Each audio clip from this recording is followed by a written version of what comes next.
All right, so we have 24 people now. We'll just kind of go ahead and get started to be respectful of everybody's time.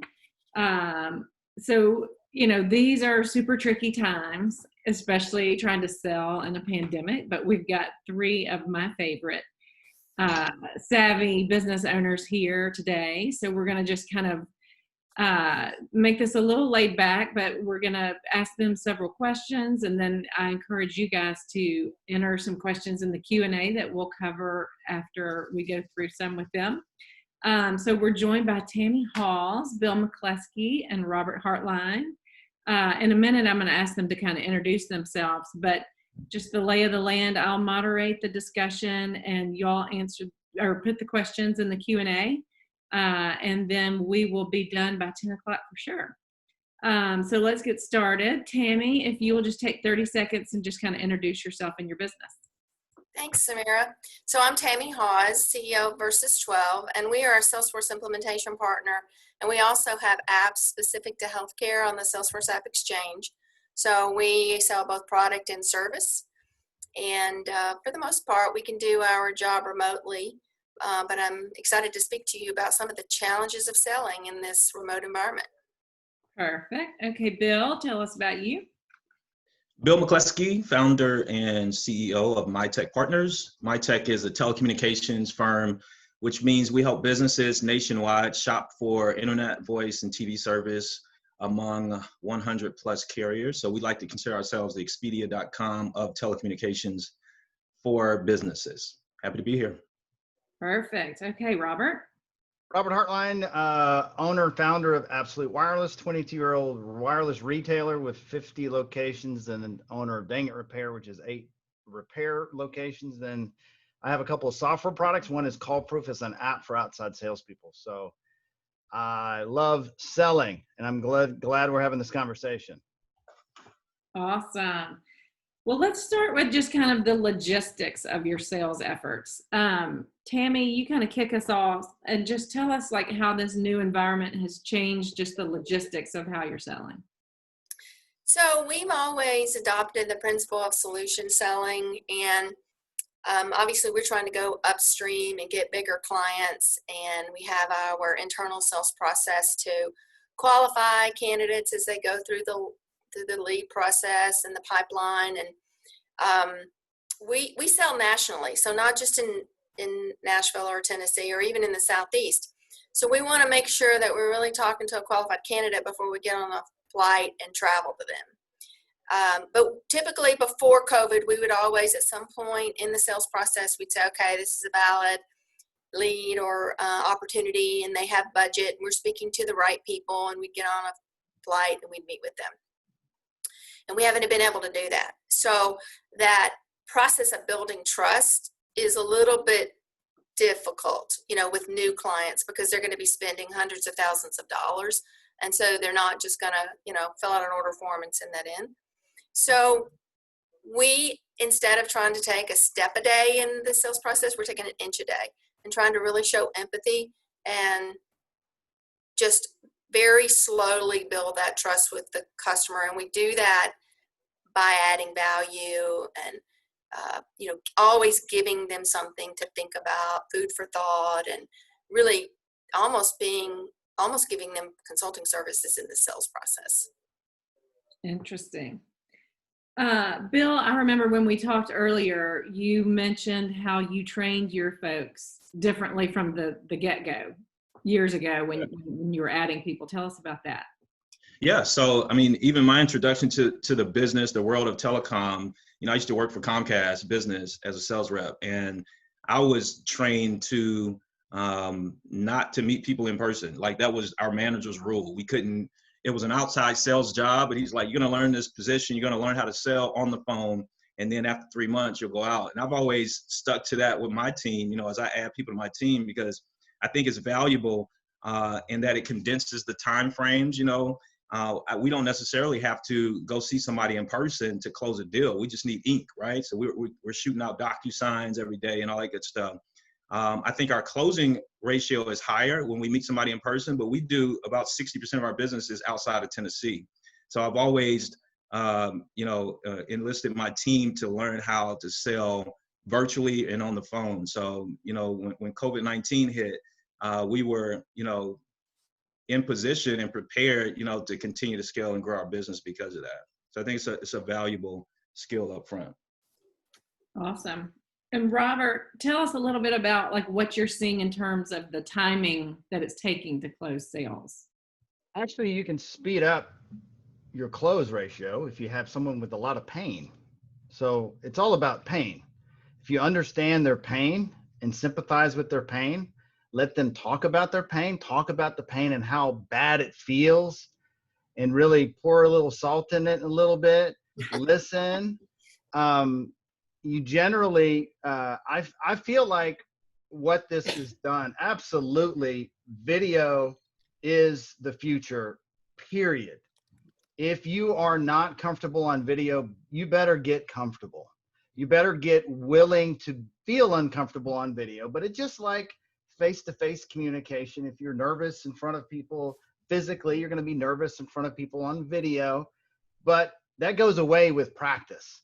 The more you practice, and the best place to practice is your team.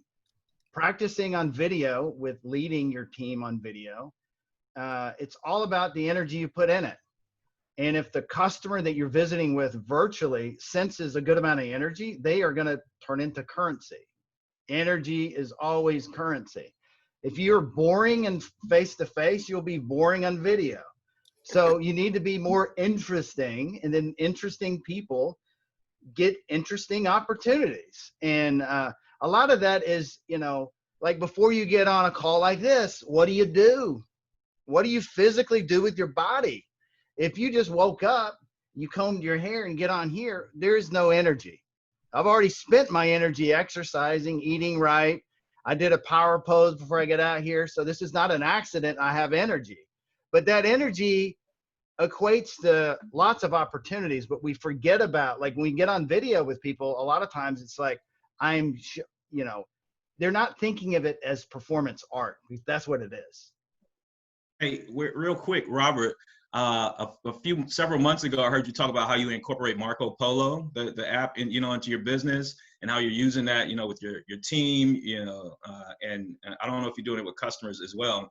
But we started, like when you talk about practicing on video, that's a great way to practice, to use that video app, engaging your team or even, partners or customers. And we started doing that, once we were, 2 or 3 steps down the road in conversation with a potential client or a strategic partner, we started using Marco Polo, and our engagement went through the roof, and not only are you practicing on video, like you said, but you're distinguishing yourself in your sales cycle, so to speak, the tools that you're using from everybody else. So I think it's yeah. And to add to that, we use Marco Polo for our interviews. And if you're boring on Marco Polo, I mean, that's the future of selling, is creating energy with people. And that's where it's all at. That's interesting that you say that, because we, before COVID, we never really used video. Even when we would do our remote meetings via GoToMeeting, we'd show a picture of ourselves. We'd never actually show our face and, the emotion in our face. And I think that is exactly right on. You've got to have that connection the best way you can through video. And through video, I think it's even harder. You have to have a little bit more energy. You guys are awesome. I've already gotten like 5 takeaways. This is great. So Bill, tell us a little bit about your favorite tactics. We were talking a little bit earlier about compassion. Tell us more about that. So, I always talk to my sales crew about starting a conversation, a quality conversation, and to keep the conversation going, and to really find out the gaps. What are the gaps that our potential clients have? And our growth strategy is really a partner program. So we partner with hundreds of IT firms all over the country. So our immediate customer is really an IT company or IT consultant that will refer us business. So what we're doing is trying to find the gaps in these IT firms. Do you have some gaps in your sales cycle? Do you have some issues that you're dealing with, personnel or momentum branding? And we try to fill in the gaps, either with insight, with advice, or helping them grow their business. And that's one reason I started the vlog, the weekly vlog that I do, the Grind Includes Friday, because I realized that, a lot of these IT companies don't have a sales cycle, or they're great at technology, but they just don't know how to sell. So we started giving them tips. But that's, my way of really lending compassion, so to speak, is filling in the gap. So when I'm talking or having a conversation with partners, with customers, I'm listening to find the gaps. Like Robert said, listening for the pain, getting them to continue talking about it and figuring out how we can fill in the gap or solve that problem.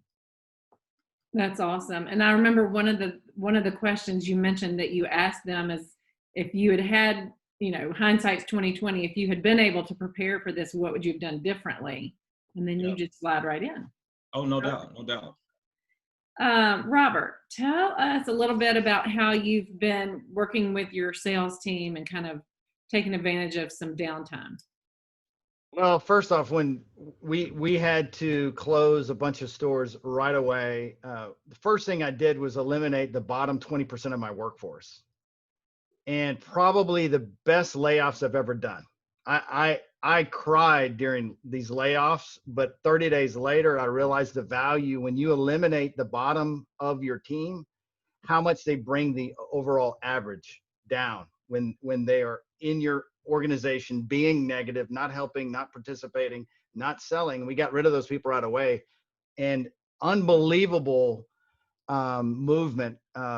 We had at one point we had all of our stores shut down for a period of time, and we were still paying them. We got on calls with them, and all we did was teach. I have two things we teach. We teach how to manage people, which is really managing energy. But number two, teaching selling. And I spent 2 hours a day on calls. I may have been showing a YouTube video of something that touched me, that inspired, or I would tell through stories.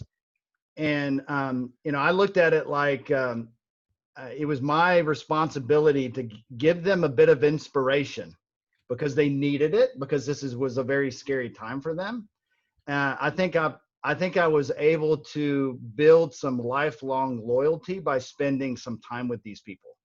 And for me, like, my workforce in the retail world is, they're very young. So I have a function as business owner, but I'm also daddy. And we know what that is. And daddy is the counsel you need in struggles, I'll have employees that I can see their data, they're not selling well.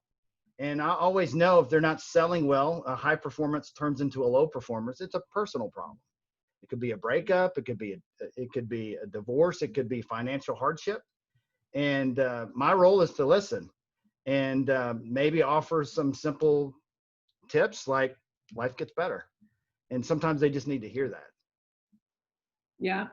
Tammy, Bill, anything in particular y'all have done to kind of take advantage of the time with your salespeople? Well, I think for us, we've tried to put out the concept that everybody is selling. So not just our salespeople, but everybody in the organization is selling, especially to existing customers, which we already have a relationship. During this time, we've actually sold more existing customer business than new customer business, because it's just taking longer on the new customer side. And so our consultants and delivery team are just rocking it. They're just doing great. And it's because they already kind of have those skills of empathy, and they're already adding value, and they've already established trust. So those upsells are easier for them. And, I would say, as far as training goes, it's little daily increments of tips and tricks. And I'm not only sharing those, but the whole team is sharing it with each other. So, and we also did have some furlough, and I agree with, what's been said about, from Robert about having to coach. But I feel very blessed that I'm not the only one having to coach. But at the end of the day, I need a coach too, and that's why I've got all you guys in EO, because nobody's coaching us. So anyway, I guess that's my take on it. Yeah. Hey, I had a saying that I started mentioning almost every day with my team, and that is questions are the answers. And so we really started to focus more on, relationship building with our existing clientele and our strategic partners, all these IT firms all over the country. And like you said, Samara, we started asking these questions. What would you have done, had you known this was coming? Or what opportunities are you uncovering? So we asked these key open-ended questions, to start the conversation. And what we found out was, I'll give you a quick example. We found a partner, it's an IT company in Brentwood, and so we're working with this company, and they're one of our top 5 referral partners. And we uncovered an opportunity, and that was they had an email list of 20,000 emails that they were not using because they didn't know what to do with it. We were like, we can help you with that, right? We can help you with a marketing campaign and all this stuff. So we put something together and are starting to generate some leads and opportunities from that. But that came from, us focusing on asking the right questions so that we start the right conversations. So that's really key. Perfect. Robert, you've had a request to tell us more specifically about how you use Marco Polo, which also kind of goes to my next question, which is just tell us more about what you think the long-term effects are going to be, using technology in the future. Well, I'm a little fan of Marco Polo because I have my Marco Polo sunglasses. I have my Marco Polo socks. 80% of what we do every day is communicate. 80% of what we do every day is communicate. And communication takes all of this, my face, my passion, my energy, right? If you're not on video, you can't do that. If you're on a call, you cannot get that energy across. You just cannot do it. So all our internal communication is on Marco Polo. We have a video when you start. It's an 8-minute video. It basically says, don't call us, Marco Polo us. Don't email us, Marco Polo us. So all of that is just wrapped up in that technology. And those who adopt it sooner are going to be more successful later. I mean, I think the beauty of this pandemic is forced people to jump right into technology head first. And we are not going back. And it's definitely a transition that if you have not adopted it by now, I don't know what will make you. And what about Marco Polo as it relates to your customers? Like, I mean, is it hard to get them over the hump? Well, I never push changing someone's communication style. It's just something I stopped doing a long time ago. I don't need to talk you into it. I'll tell my story, and I'm able to do lots of things and able to do lots of exciting things for my family because I have time. Whereas most entrepreneurs are literally call after call after call after call. The average person takes 35 minutes to get back into a state of flow when they get interrupted. My phone rings. Oh, who is it? Is it an opportunity? Is it a sale? Whatever it is. And if I go to that phone, at the end of the day, you find yourself in your car and you're like, well, what did I do today?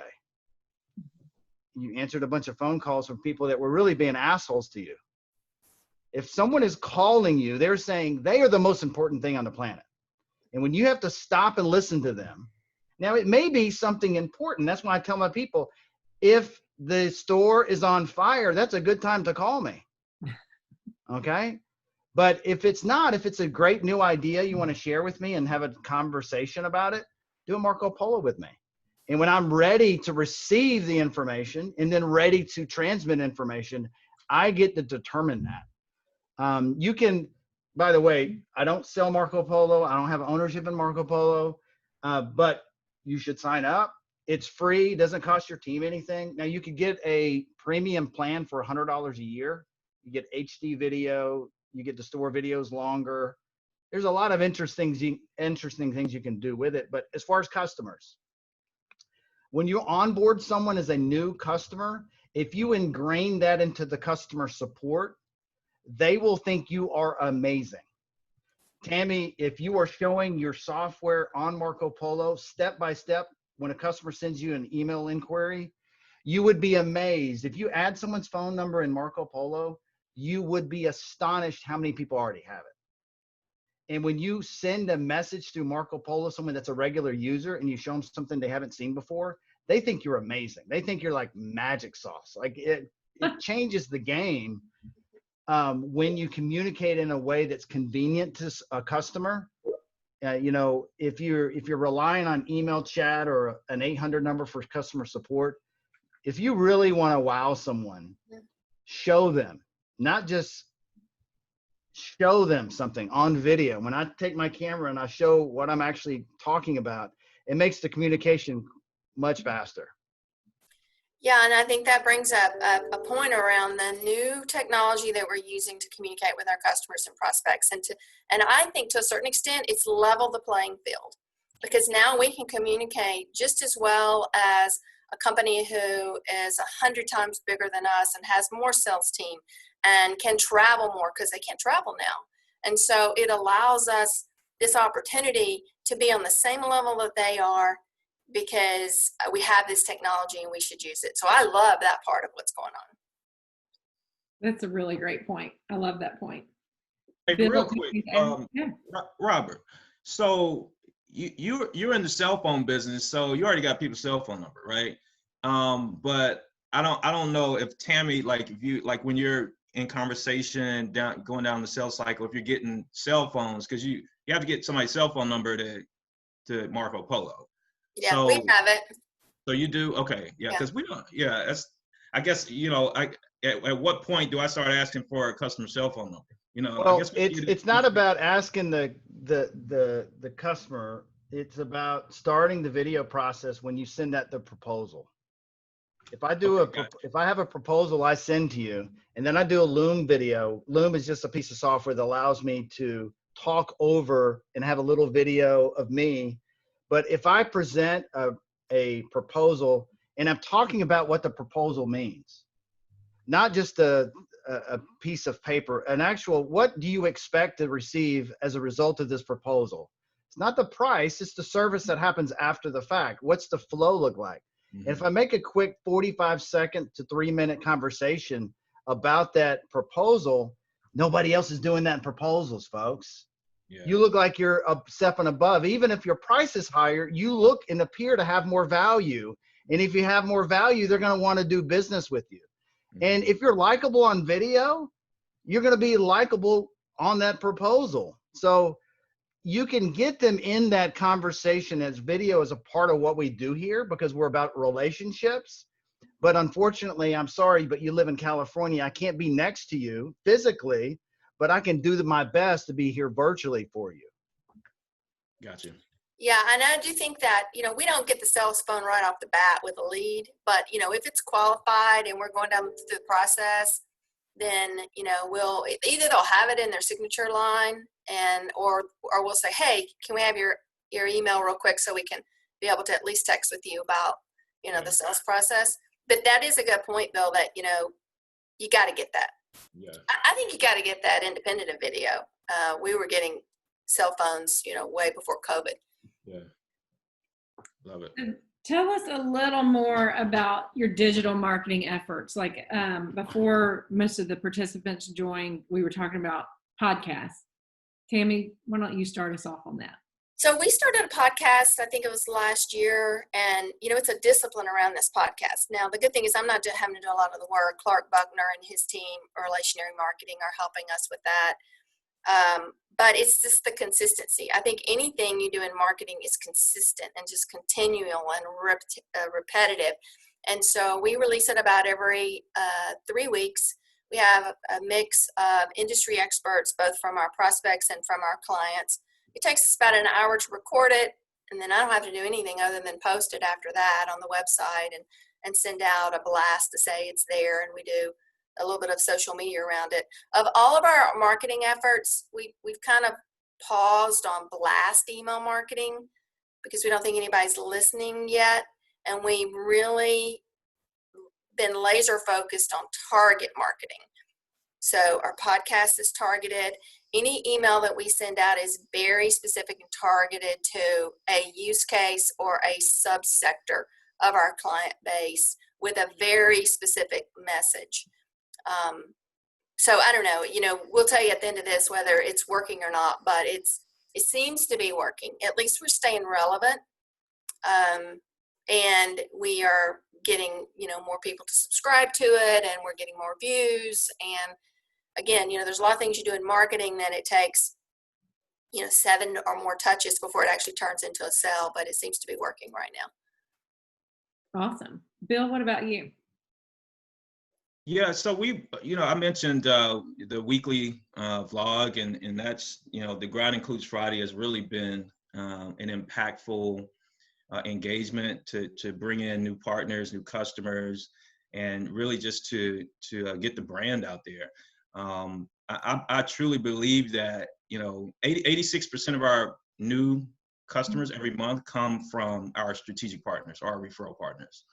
And I think it's because we stay in front of them with that vlog, so I'm on the vlog and I'm either giving a sales tip or some inspiration, some type of motivation, and it's 4 or 5 minutes every Friday, and I think that, when our partners run across an opportunity that they can refer, they could very well refer it to somebody else, one of our competitors or whatever, but they think about how we're different, how we distinguished ourselves, and kind of the personality of our company. And the value that we add, they're probably using some of those sales tips and that inspiration to build their business. So since we're adding that value and again, filling in that gap, I think it's really made the difference for repeat business from our strategic partners. And staying in front of them all the time. Yeah. So it's every Friday, and we've done it for about 2.5 years. So you're right. The consistency is key. Bill, along those lines, what tips would you give these guys that are on the call about, just partnering with others for referrals and that type of thing? Yeah, I believe that every business should have a referral partner program, like a legit, like concrete referral partner program. And, I remember, working at Comcast, and I started to get these referrals, and I noticed they were from IT consultants, and I went to my boss, and he was like, no, you can't grow that because it's not duplicatable. But it just made sense to me. I'm getting referrals, and I don't have to go out and cold call all day, and I only had 2 or 3 referral partners at that time. But I think that anybody can look at their business and say, hey, who refers me business? What profession or what type of individual refers me business, or what type of business refers me business, consistently, and be intentional about forming those strategic partnerships. And a good question to ask yourself is, who does business, or who does my customer do business with before they do business with me, right? So, if I'm a title company, I may say, well, who does my customer do business with before they do business with me? Well, it's the loan officer, it's the real estate agent, right? So that may be my ideal referral partner. But asking that question will help you identify who the ideal referral partner is, and then seek those folks out. So when we're having conversations, again, questions are the answers, right? So I may be talking to, a customer, a potential referral partner, and they may not, sign up with us. They may not become a customer, but I make sure to ask them the question of, who do you know in your network who does XYZ, which is my ideal referral partner. So we've been able to tap root a lot of those relationships just by asking those key questions. And that customer may not come on board, but they led us to a referral partner that's now sending us business every other month. So that's key. And Bill, what Bill's point, one thing that's critical, the most important time for you to ask for referrals is during the honeymoon. I'm talking about they're signing the document. You got to have that conversation about referrals right then. Now, if you have something extra that you can give as a result of the referral, so maybe you're paying someone, maybe there's an extra incentive, that's nice, but you have to have that conversation. You're not going to get referrals a year later. You got to put that seed and let it grow a little bit. And, I teach this in our stores, and it works. It's the old school life insurance. Like, Bill, do you have a moment? Could you I got to do some paperwork. Can you write down 3 names of some people that you could think that could possibly be interested in? Now, if I did some homework on Bill, I could look at his LinkedIn profile and go ahead and find who I want to talk to and say, I know Bill Brennan. Could you make an introduction? Like, those are kind of things that that you could absolutely totally change your referral game if you're asking for those. But people don't give you referrals unless you ask. It's very rare. But there's other ways you could add value. Like if you just sign up a new customer, understand how they get customers and figure out how can you get them a customer, because it's far easier for you to get them a customer than them to get a customer, because it's a different ball game when I'm pitching for you, because I got nothing to lose, right? And if I already have a relationship, I can start that dialogue and say, man, I got to hook you up with Bill. He'll save you a lot of money on your internet use. You just got to schedule some time. What time's good for you? I'll make sure it works for Bill. But getting someone else a customer is easier, and they will see tremendous value. And then guess what?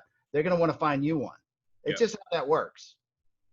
That is an awesome point, because I do think it kind of makes people squirm sometimes that you're going to come off a little cheesy, hey, can you give me some referrals? But I love the concept of helping them first and then treating them more like a partner, so they naturally want to help you. And that's kind of the Nashville way. I mean, I feel like that's this city we live in.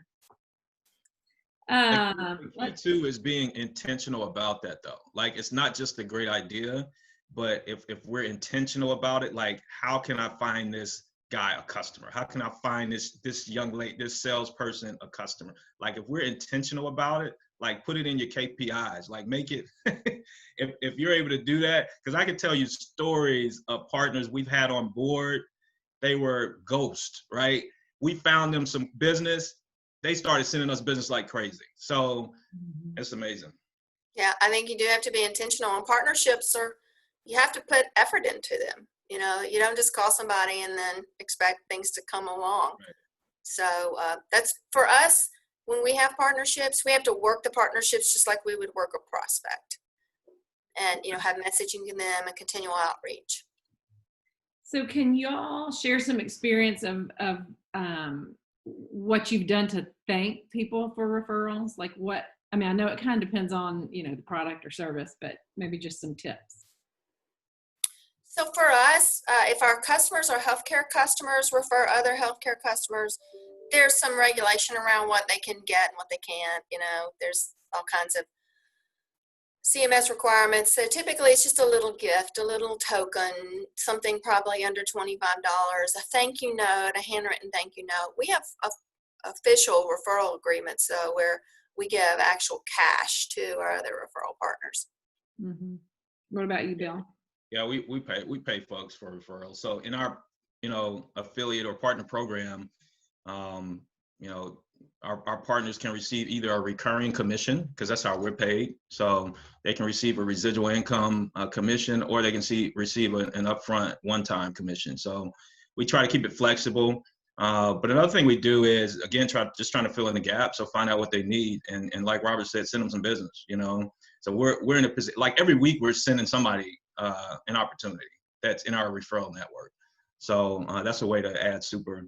I think our partners probably would rather have a new customer than to get a commission from us, because a commission may be $100, right? Or maybe one time $500. But if you got a new customer, that's why you're building your business. So, anything to add on this, Robert? Yeah, so I have two referral hats. One is in the retail store. Sprint offers a referral program, so it's easy to compensate someone for a good referral.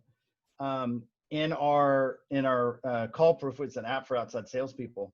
I look at ways that we can add tremendous value. So one of the things I'll do with a new client is I find them prospects, and I have all the data that you have in Info USA is actually already in our system.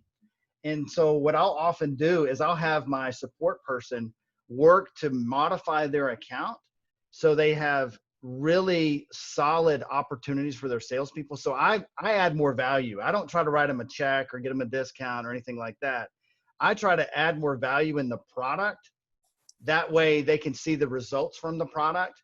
But most importantly, whenever you get a referral, what do? You thank them. Thank you so much. You got to celebrate those things. Yeah, even if the deal doesn't go through, even if it's just maybe they bought from someone else, you still got to give them that giant thank you, and keep that energy alive, because they will absolutely go to work for you in their network. And Robert, that giant thank you, is that a handwritten note or a big fat gift or what? Well, everything I do most with people is video, so it's a video usually. Yeah. But sometimes I do a nice email, or rarely I'll do actual physical thing if I have their address. Okay. Hey, another thing, Samira, is recognition. Like the saying goes, like people live for money, but they die for recognition. And we started doing this about a year ago. Like we would send out an email and we would rank, the not the referrals, but the closed business from our referral partners. And then we started getting these emails back. Wait, I'm number 6. I'm going to be number 1 next month. I'm like, oh, okay, great. So, some people are super competitive. And that's key. I just got an idea. Maybe we should rank the number of referrals too, even if it isn't closed business. But we definitely, rank our referral partners every quarter. So Nancy Leach has a question. She wants you to talk more about what type of commission is typical based on the size of the sale. So for us, I think it's pretty simple. Like we're paid. We represent all these providers, and they pay us a certain percentage of our customers' bills every month. So, if we're getting 25% of the bill, then we pay a certain percentage to our referral partners every month. So it does depend on the size of the sale. If the customer's paying $100,000 a year, there you go. If they're paying $100 a month, it is what it is. Mm-hmm. Yeah, for us, it's typically 10%. Sometimes it can be lower, sometimes it can be higher. It's typically 10% of the money we collect from that customer that's referred to us within the first year. That sounds right, Tammy. That's what I hear from other people as well. That 10% sounds like a really good number For the first year. Yeah. Okay. Bill, tell us a little bit more about you kind of digging for the concept of providing solutions and like how much easier that makes the sales process. I don't know. I feel like I'm repeating myself. I'm listening for the gaps, Yeah. So I think that, like, Robert mentioned it earlier, but we're trying to find the pain, and a lot of times, especially in my industry, people are like, give me a good price. Give me a good price. How much is it? It's like the services we sell, almost a commodity, and it's internet service, right? But again, like just by asking the right questions, right, we can figure out like what other issues are you having? Like, how long have you been in business? How do you grow your business? Where do you plan to be in 5 years? How many employees do you have? What issues? Why did you get in this business? What do you like about it? What don't you like about it? And then by listening, like we can figure out, what your problem really isn't price. Your problem is that your internet's going out once a week and you can't run, credit card transactions, so you're losing money, right? So you may need a backup solution. You may need to solve this problem. Yeah, it's going to cost you a little bit more, but it's going to solve that problem so that you can take money from your customers. It's just having that conversation and developing the active listening skill so that we can figure out what the real gaps are. And Tammy, I would think with your business being, Salesforce implementers, you could really use that where you want to be in 5 years question to your advantage. Absolutely. And, it's all about figuring out the pain points, because some of our customers and prospects, they think they know exactly what they want to do to solve the problem. But as we peel back those layers of the onion, we can offer, our best practices or what we have seen before. And sometimes it's not a technology solution. Sometimes it's not even any of the products we offer, but we still offer that advice to them on what they should do. And I think that kind of goes back to building trust, and then they will come to us if there is a solution that we can solve for. And they also refer. I mean, we've had prospects that we didn't do business with, but then they referred business to us as well, because we were honest with them about, we didn't have a solution. And then obviously we're honest when we do have a solution. Mm-hmm. Absolutely. So one thing I would like to add, and I'll tell this just through a short story. When we had to shut down all of our stores, I decided to get in the mask business for about 15 minutes. And all I did was threw up a website, I gave every individual salesperson a specific link to share. And I said, this is how I would sell these masks if I were you. And I walked through how to use LinkedIn, looked up the types of people that would be more likely to buy masks. And in 7 days, we sold $130,000 in masks through all these little side hustle champions doing a side hustle. And I paid them 20% of the profit for every mask they sold. I had one salesperson make $4,000 because he got one client to buy 10,000 of them. Wow. And there's millions of side hustle people sitting at home. If you walk through how the sales hunting strategy works for your business, if it's, we sell restaurant equipment, I need to be in front of restaurateurs. If you find those people that already have those relationships, you give them the tools and they will go to town. And there's plenty of places that you can develop unique codes that work within your software that allow you to identify how you got that lead, and you get those people paid.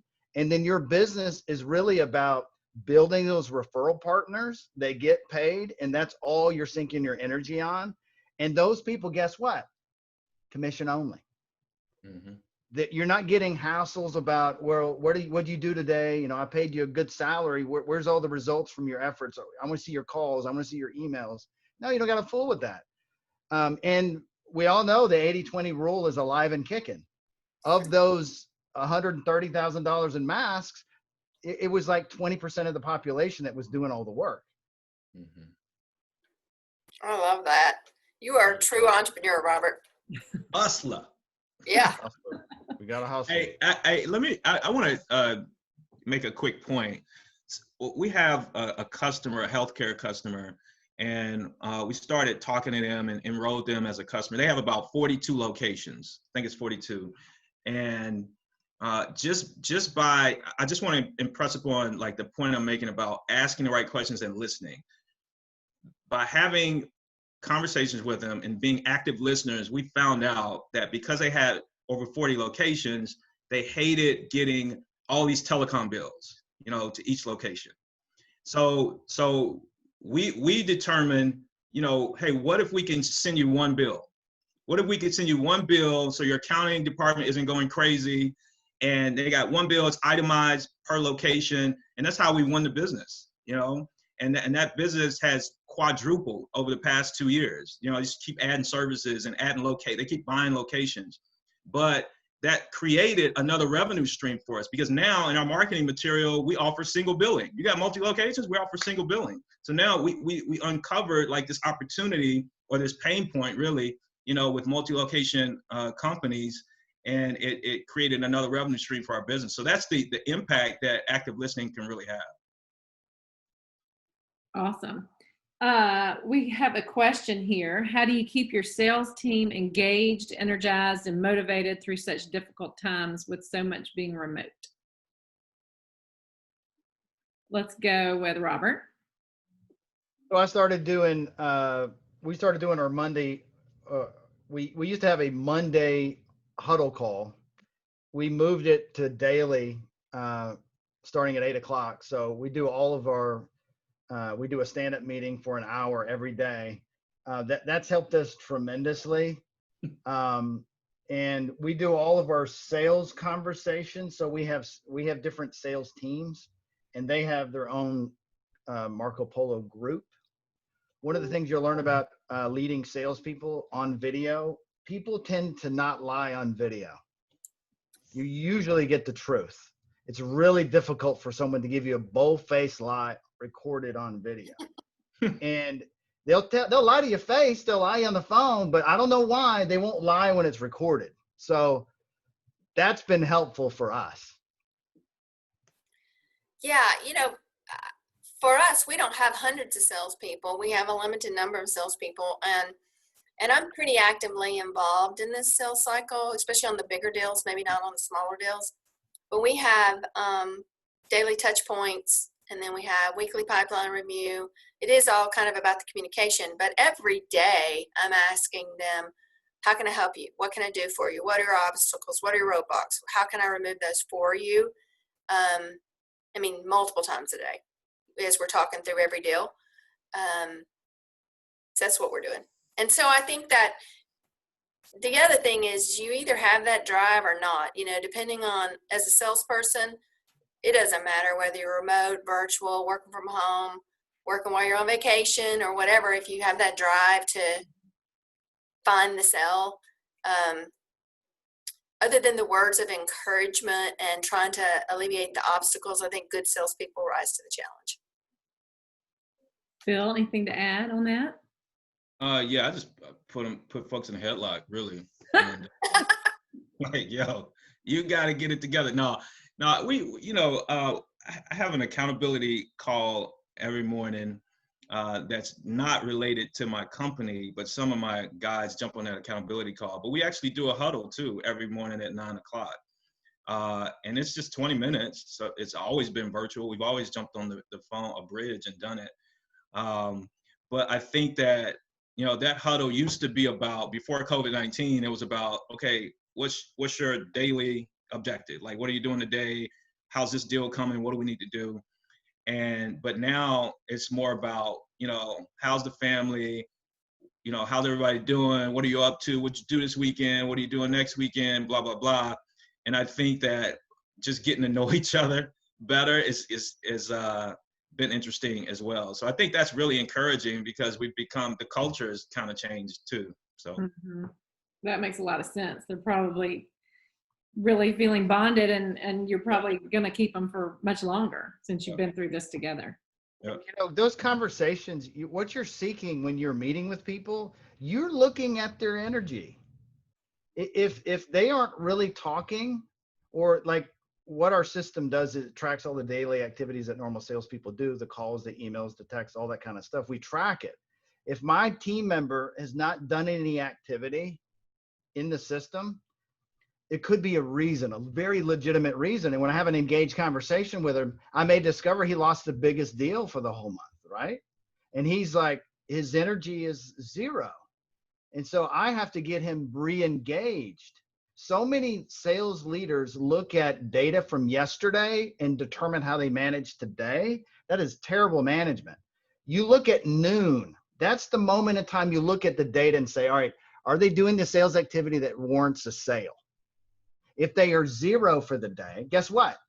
You still got 5 hours left in that day. So you have an opportunity to re-engage that person. He could have made his first demo and the guy was a complete jackass and he is deflated, right? We all know what it's like. You get shot down. It's hard to pick up the phone and call again. It's hard to do another demo. It'll suck it out of you. But a good leader looks at these people and go, oh man, that guy's been shot down. He's wounded on the battlefield. I got to tape him up. I'm going to lift him up and push him out there and fight another battle, because that's what we got to do.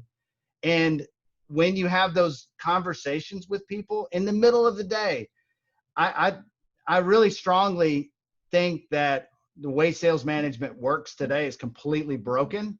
We're trying to do too much in the beginning of the day. We should be analyzing in the middle of the day, and you can fix a lot of those things and get people re-engaged to sell. That's really don't go to the meeting 3 for lunch either, because then you're gonna be asleep. Point. Your diet. So we've been talking about our diet. Like one of our team members got up, she's like, I'm doing a fruit and veggies, all this week, fruit and veggies. I said, your body is going to say thank you, because I've done that before, right? And then I thought, like, why don't we do this as a team, right? Because I know some of y'all eating crazy, right? And you're trying to take a nap at 1 o'clock. So I don't know. I just thought about that. That is funny. That triggered a thought for me on the emotion of the sell. It's also on the client side as well. I think that right now there's a lot of craziness going on, and people will have, at the client side or the prospect side, they're challenged with their family and COVID and, the fear around that. And maybe they've taken pay cuts and things like that. There's so much anxiety and uncertainty that we're trying to kind of give everybody a break. our employees and our customers and our prospects, because quite honestly, people are just stressed out. And so we're trying not to take it personally and trying not to get deflated. But it's a challenge. It's not even daily. It's an hourly kind of challenge to reevaluate and say, there's probably something else going on we don't know about. Let's dig deeper and find out and get on the personal level with our customers and our clients. And we're probably doing that a lot better than we did before. We probably should have always been doing that, but we're doing it much more now. Awesome. You guys read Jack Daly, Hyper Sales Growth? Mm-mm.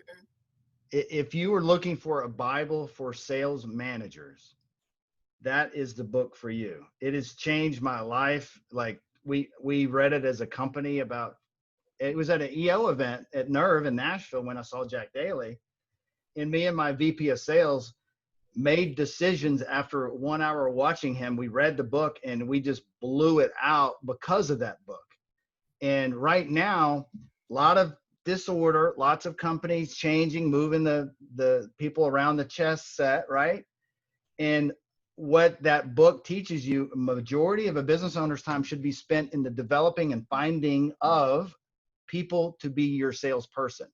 The top salespeople are like the top customer. You got to woo them. You got to get them excited about what you're doing. And you got to be there for that opportunity when they lose their opportunity or their commission gets changed or they lost a key relationship that the company took from them. And you're there as a landing spot for the best salesperson. You got to read that book. It will change the game on the way you talk to new potential salespeople and how you hire them. But it made a huge difference in our world on finding salespeople, because that's hard. Yeah. So we have just a few more minutes. If anybody has a question, you can throw it in chat or the Q&A, either one. In the meantime, though, Tammy, tell us about what you're having to do in terms of getting customers to pay. Oh, yeah. So, at the very beginning of this, we literally collected, I think it was $4,500 in March. Like literally, we got no checks in March. And I went a little bit crazy trying to figure that out.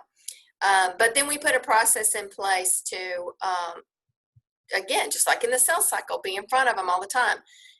What's going on with this invoice? Are you going to have trouble? Do we need to work on this?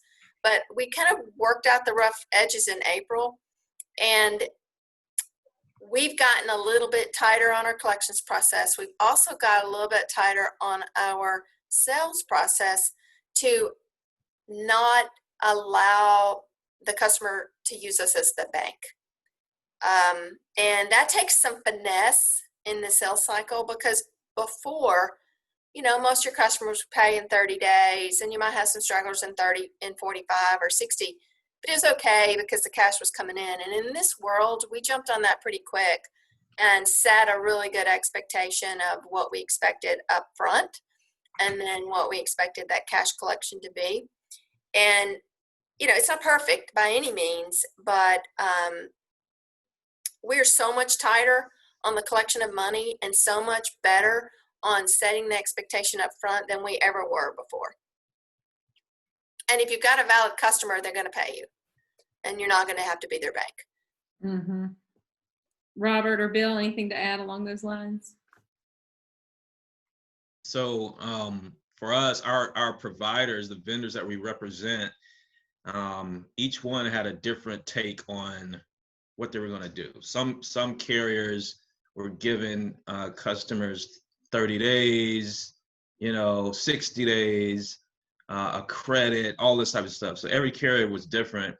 And initially we followed the lead of that carrier. So if we had a customer with a certain carrier, we just followed the lead of that carrier. But we found out about 95% of our customers could still pay their bills. And so, the ones that couldn't, like, hey, we got you back, and here's the process, and we'll follow that. But I love what Tammy just said. They got tighter on their collection process, because for me, it's made me pay more attention to it. And integrate kind of that mindset for the customer during the sales cycle. So, You know, for me, we realized pretty quick there's winners and losers in COVID.